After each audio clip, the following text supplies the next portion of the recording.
Ladies and gentlemen, can I ask for your attention? I hope you've enjoyed the evening so far, the remarks of the Prime Minister and your first course. So we've got a second course of conversation for you. We're going to be joined in a minute online by Wess Mitchell, who is the former US Assistant Secretary of State for European and Eurasian Affairs, and we're going to focus the conversation in the beginning on the current geopolitical tensions in the Eastern Mediterranean, to continue some of the questions that Daniel posed to the Prime Minister. And we're very happy that we've got in person with us Matteo Renzi, who of course has been with The Economist previously, the former Prime Minister of Italy. And after Wess Mitchell, we're going to have a conversation with Matteo. So welcome, Wess. I hope that you can, please take a seat. I hope that you can hear us. It's very good to have you with us. Thank you very much for taking the time. I understand you want to make some opening remarks, and then we'll have a conversation. So over to you, Wess. Sure. Well, it's good to see you, Joan. Can you hear me okay? We can hear you. Great. Well, it's very good to see you, and I'm glad that the annual conference of The Economist there is going well. I know how important this event is every year. But I'd like to thank you, Joan, for the opportunity to join you. It's also good to be at least virtually on the stage with Matteo, and I only wish I was there in person for the second course. But indeed, let me start off with a few opening thoughts, and then I'm happy to answer any questions. The first, and this is fundamental, and I assume it has already been is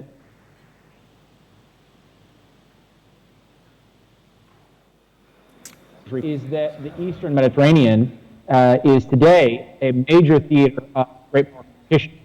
What we're seeing, I think, is the end of a very long and stable period during which the United States was the uncontested ordering power in that region. As long as that set of conditions held, and I think it's basically since the Mediterranean, and that was important because it meant that even the worst local crises, like the ones that we saw from time to time in the past between Greece and Turkey, those crises were kept within certain boundaries.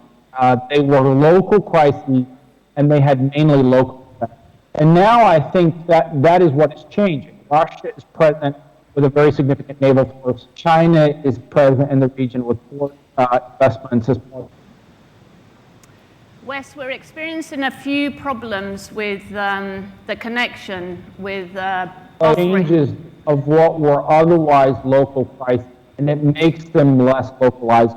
When you see that in the latest standoff between Greece and Turkey, crisis has been about a lot more than just drilling rights, continental shelf. Crisis, I think, is looked at as a kind of indicator for whether Turkey is still part of the strategic, whether the European Union should develop strategic autonomy, whether Russia can be an arbiter of local outcomes, and so forth. The point, I think, is that the addition of big powers into the equation changes the stakes of the game. Second thought I'd like to offer, just to start our conversation, is about the objectives of China and Russia in the Mediterranean. What is it that they want?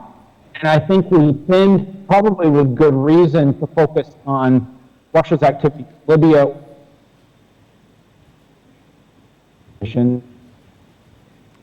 But they are not the ultimate aim. They are a means to the Russia's role in Syria or Libya gives it leverage over migration and energy flows, and thereby leverage over Europe. Gives it access to Europe. And so the point, I think, is that both China, for both of them, presence in the Mediterranean is not about Mediterranean itself, but it's about Europe. Europe is what is at stake in the competition. And the final thought is a clarifying moment for U.S. strategy in that the mold for U.S. foreign policy in the Eastern Mediterranean, as we've known it for many decades, was basically set in the Cold War. And that mold was America would keep outside powers out, but for the most part it would be a bystander in local economy. And that allowed the United States to sometimes weigh in at the last minute to diffuse tensions between Greece and Turkey. That's what President Johnson did in '64. That's what Kissinger could have done in '74. That's what Bill Clinton did in 1996. So maintaining an essentially reactive policy made a lot of sense for the U.S. because local crises would often work themselves out on their own. And even if they didn't, they were ultimately occurring in a kind of geopolitical vacuum because of the Cold War, because the U.S. was the only game in town. And it strikes me that in an era of great power competition, 11th hour, it creates an opening for Russia and China to insert themselves as arbiters, but also it gives Erdogan incentives to push the envelope.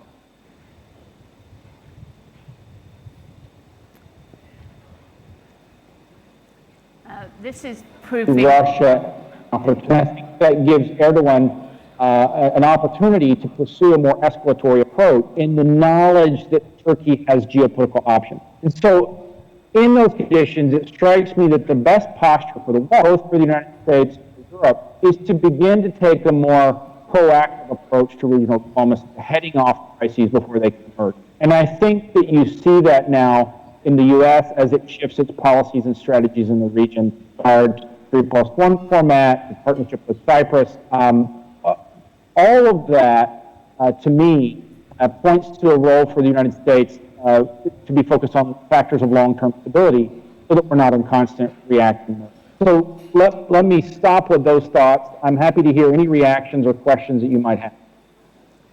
Well, thanks very much, Wes. We did have a little bit of a problem there with the connection, that there was some buffering and it wasn't possible to hear all of your remarks, but I think we managed to grasp the main ones, which is a point I know you've made before about how the US role is being contested in this region by Russia, by China, and that's making the situation a lot more complex. So let's see if we can have a better connection in a conversation.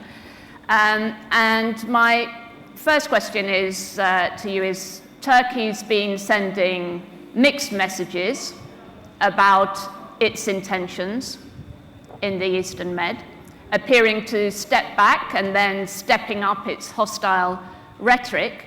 How hopeful are you that bilateral talks will take place and lead to a de-escalation of tensions?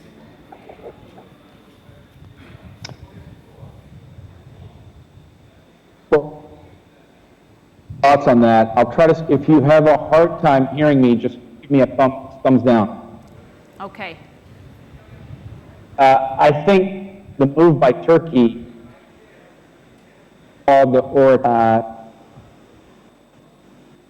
it takes the pressure, it creates space for diplomacy. But I would keep two things in mind to set expectations.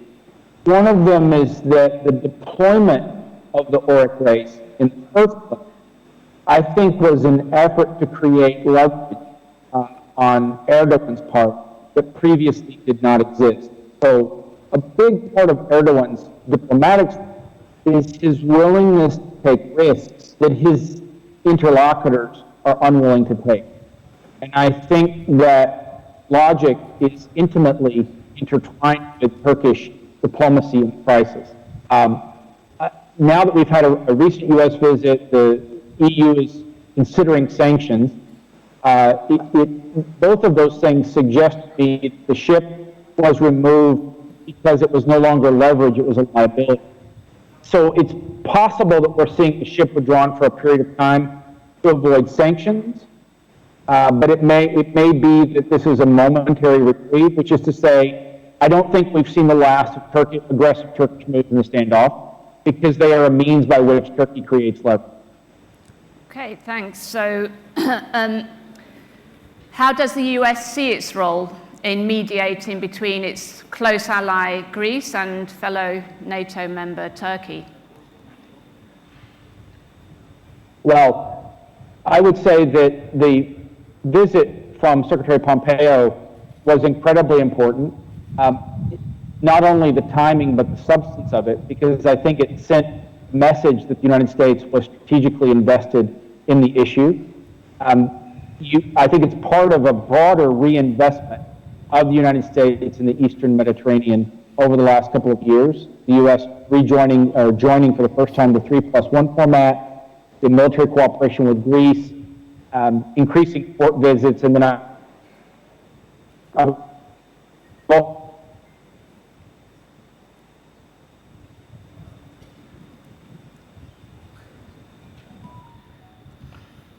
are you able to hear me? We lost you. We lost you there for just a few sentences.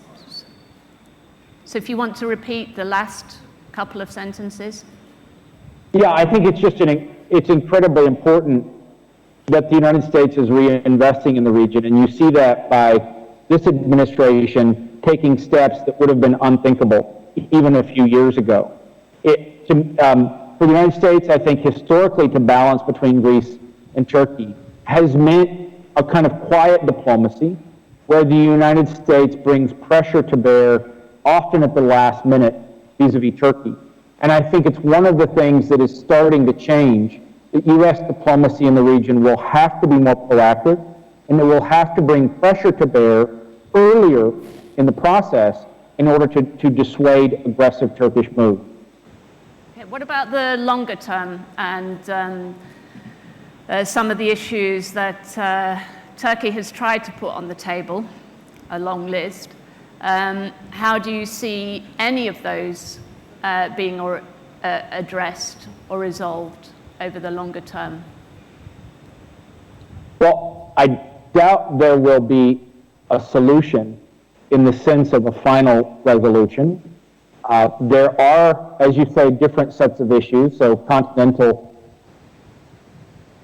boundaries, EEZs and airspace and Aegean island dispute. I think Turkey sees it as being in its interest to use leverage from aggressive move to prompt a kind of general discussion on all of these matters. I think it's probably in Greece's interests to keep those discussions focused on the key matter at hand. So I think the right recipe, the only solutions that work will be local solutions that are not arbitrated from the outside. The most likely outcome I see is one that creates some equation of equitable access to resources in return for the cessation of military aggression. That doesn't mean larger Western powers should be hands-off. I think their role should be to bring enough pressure to bear to de-escalate the situation and keep China and Russia from exploiting the situation for their own gain, and basically creating space for bilateral diplomacy. We have a lot of precedent. For example, Greece and Italy's agreement to maritime boundary lines. Lots of examples in this region of states amicably adjusting lines in a crowded space. The fact that Turkey is not a party to the law of the sea should not be decisive.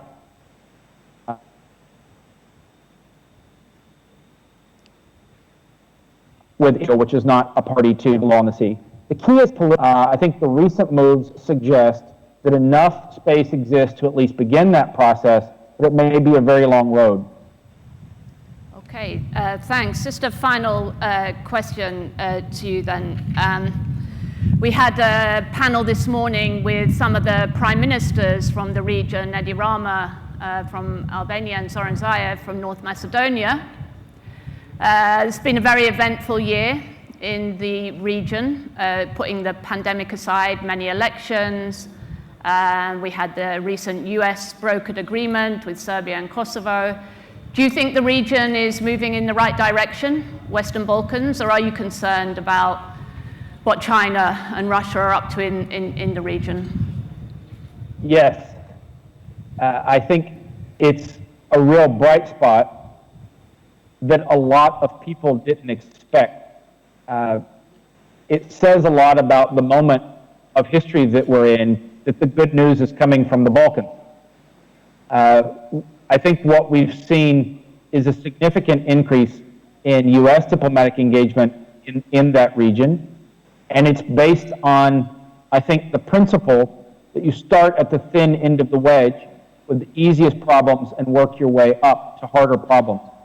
And also, it's based on the principle, I think, of local solutions. You see that in Prespa, in the Serbia-Kosovo breakthrough. I think the approach has been to create space for two parties to agree to what's in their interest. It's an improvement over the Holbrooke model, which was basically to call the shots from the outside, create deadlines. So again, I think, as I said at the beginning of the conversation, what has created the renewed focus for the United States is the fact of great power competition. The U.S. is showing up more often in the Balkans at a more senior level, and I think it makes a difference. Thanks very much, Wes. That was certainly the message we had earlier this morning. We had a session after the Western Balkans with the foreign ministers of the region and the defense ministers of Greece and Cyprus as well, and with the US ambassador, where I think we all saw very clearly that the US is playing a much bigger role in this region 1 year after the election of this government. Thank you very much for joining us. Sorry we had a few problems there with the connection, but I think we got you got your points across clearly. So thanks again, and we're going to carry on the conversation here and see you next time. Hope to see you next year in person. Thank you, Joan. So, Matteo, maybe I could ask you first of all about Italy, how Italy sees the situation in the Eastern Med. Obviously, Italy's got interest here in the region, important interest in terms of the energy interest, and also the situation in Libya is highly relevant for you. So just wondering, we've been talking about this for the last 2 days, about the Eastern Med, and it'd be interesting to hear your perspective on that. Well, I think Italy is a key country for this area, but we have to make a lot of things more in the next years in that area, because I believe that will be the crucial point for the future of Europe.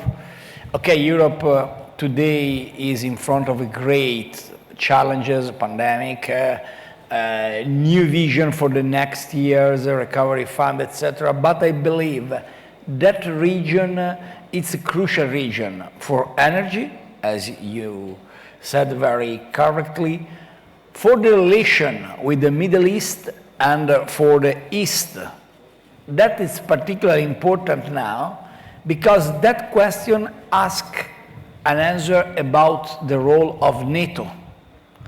And we, not only for the relation between Turkey and Greece, but for every dossier. Just to be very clear, it's impossible to accept a country as Turkey enter in Kurdistan as happened in the last 12 months. It's impossible Europe sleep while the Russians and Turkey decide what could happen in Libya. It's impossible to accept Europe consider Africa only a potential problem for migrants and not a key partner for the future. And today only China invests in Africa with a great vision and with a clear leadership. So I believe that area is very complicated, we know. A lot of European leaders considered in the first years of that century the south of Europe and the Balkanian area a potential basket of problem and not a basket of opportunities. I believe that is a time to change for a lot of reasons. The first, of course, the question about energy. Egyptus, Cyprus, Turkey, Greece, relation between Russia and Europe, everything happened here. The second point for migrants, because we cannot continue with this approach today. Very important statement in Brussels from the President von der Leyen about the Dublin Agreement. You know, today there is a rule in Europe. If a migrant arrives in a country, that country is responsible for everyone.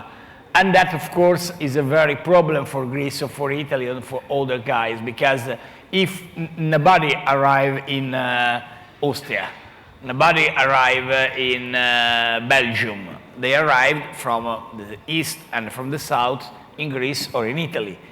That Dublin Agreement, unfortunately signed in 2003 and then confirmed in 2013, in my view, were an unbelievable mistake. So we have a lot of challenges in front of us. I believe now it's time to change the role of NATO. Exactly 1 year ago, yes, what did you think of President Macron's statement brain about dead. Brain dead? Is NATO brain dead? This was a very good scoop of Economist, because this was an interview of Economist, and I totally agree with the President Macron. I'm sad, this is not a good news. I'm sad for that. But if you have NATO, okay, NATO changed deeply. I was Prime Minister when we signed an agreement in Poland, exactly in the same place of Pact of Warsaw. You remember, the great agreement of communist world is signed in Poland. And NATO decided in 2016 as provocation to stay in the same room in Poland to give a message, NATO won. It's true. NATO won against Communist Party. But the real problem is, what is the next victory of NATO? If we continue with this approach, Macron used this expression, brain dead. I totally agree with him. And it's very sad because we have a lot of opportunities.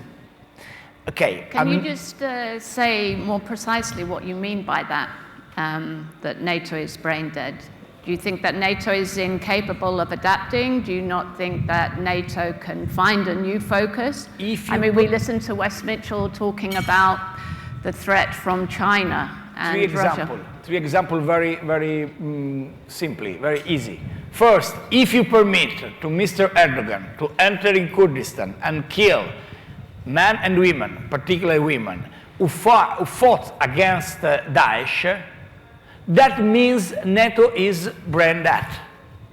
Because you cannot permit that to a country who is part of NATO.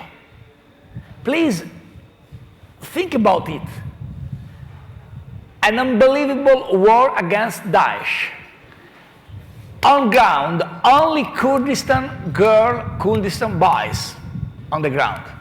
And you, 2 years after, you permit to Erdogan, to Turkey, to enter inside the Kurdistan country and kill the people who saved the West against Daesh. This is foolish, this is crazy. Second point, I'm not very optimistic about it, I'm sorry, because we are in a very good dinner, and I'm sorry for that. But the next pandemic, in my view, I see your faces, the next, okay. We have to fight against that pandemic. But my view is in the next 10 years, the next global problem will be not an healthcare problem, not a pandemic, traditional pandemic, because I think the great investment in healthcare will be very important, and I'm optimistic about it. But I'm not optimistic about the next global problem will be cybersecurity. With an attack on this mobile, not my mobile, I hope, but every mobile, with the great processes of technologization, with clear Industry 4.0, ICT, cloud, it's very easy to attack the cyber world. That means or NATO will be able to change the mission and become the pillar against cyber attacks, a cyber war, or NATO is over. Today is important to use the tank, okay, but the real challenge is make the war with the bytes, with the algorithm. Third and the last point, but this is... Okay. Can I just ask you, so if NATO is brain dead, what about the EU? So I want to ask you about this and your thoughts on this. Now, we've just been through very difficult period, very rancorous negotiations over the next generation EU, the Recovery Resilience Fund. It took a long time. Very big divisions emerged during those discussions, and particularly between northern countries and southern countries. It looked like we were seeing a repetition of what happened after the global financial crisis. We got a deal in the end. We know that the crisis is going to hit the south much harder than the northern countries. The recovery will be asymmetric. Are we just papering over the cracks, or do you think this is a game changer? I mean, how stable is the EU in your opinion? My view is that Europe made a miracle. Nobody believed possible 6 months ago that reaction of Europe. And for that I'm so happy, because finally Europe became the land of son, and not only the land of father founders. Okay, if we can use Greek literature, we can say Europe became the land of generation Telemachus, not Ulysses, because really the son bring the responsibility in Europe. 10 years ago, Europe made a lot of mistakes with Greece, with Italy, with everyone. Now Europe had a plan, and I'm very clear about it. We have 3 people, special people, able 3 leaders who changed history. First, Angela Merkel. I fought against her with Alexis Tsipras 5 years ago about Greece, but today I recognize she saved Europe. The second, Emmanuel Macron, and the third, nobody speaks about it, is Charles Michel, the president of the European Council, the 3M. Macron, Merkel, Michel, they changed the history of the last months and the next years. Second point, I believe today, okay, the agreement is not easy. Yeah, Recovery Fund is a good project, but we need a vision. That is a very good point for politicians, not easy. Because today, every politician thinks only about Instagram, only about Twitter, only about social media. We live in a time of dictatorship of social. And nobody has the courage to think about 10 years. Recovery plan is a great asset for Europe because it forced us to have a plan for the next 10 years. Not for tomorrow morning. It's not important how many likes I receive in my post.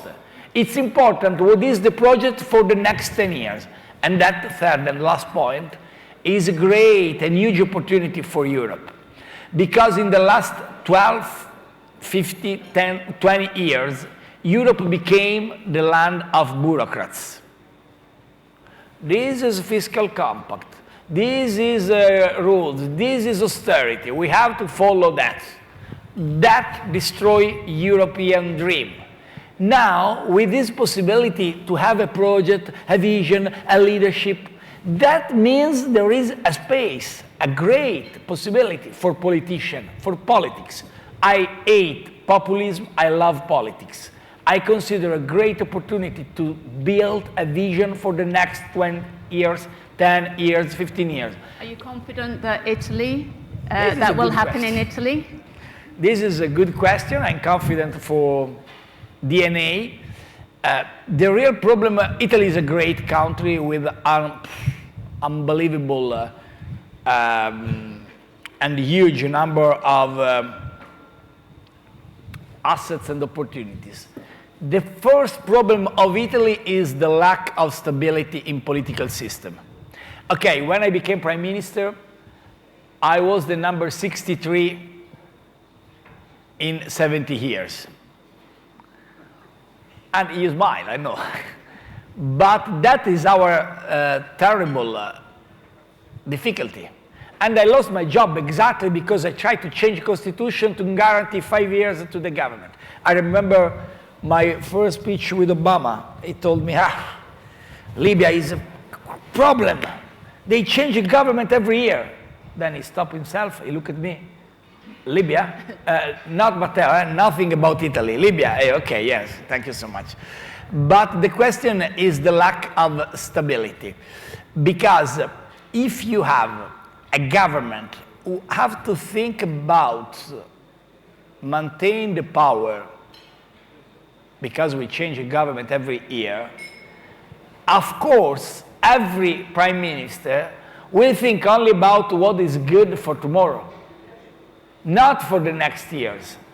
And Italy have a great opportunity now with the recovery fund, 209 billion. If we will spend well, that money will be, I think we have 10 months of difficulties because in my view, this is true also for Greece, my view, we have in front of us 6 months, 8 months, 10 months of great difficulties in terms of jobs, in terms of lack of liquidity, in terms of lack of opportunities. But if we spend very well that money, the next 10 years will be years of an unbelievable recovery, a boom, economic boom. The problem is to be able to bring together the day by day with a vision. And that is not easy, but that is a very challenging. And that is the reason for why I love the possibility of Europe to encourage a new vision for Italy, for Greece, because we are countries with unbelievable past. But the past is not enough. We cannot live only about our huge past. Our past is wonderful in Greece and in Italy, but we need the future. Okay, well, thank you very much, Matteo, for enlivening our evening and entertaining us. And I think we'll stop there because we're keeping people from their main course. But thanks again for being with us. And we really enjoyed hearing your viewpoint on all these important questions. Thank you. Thank you. Thank you.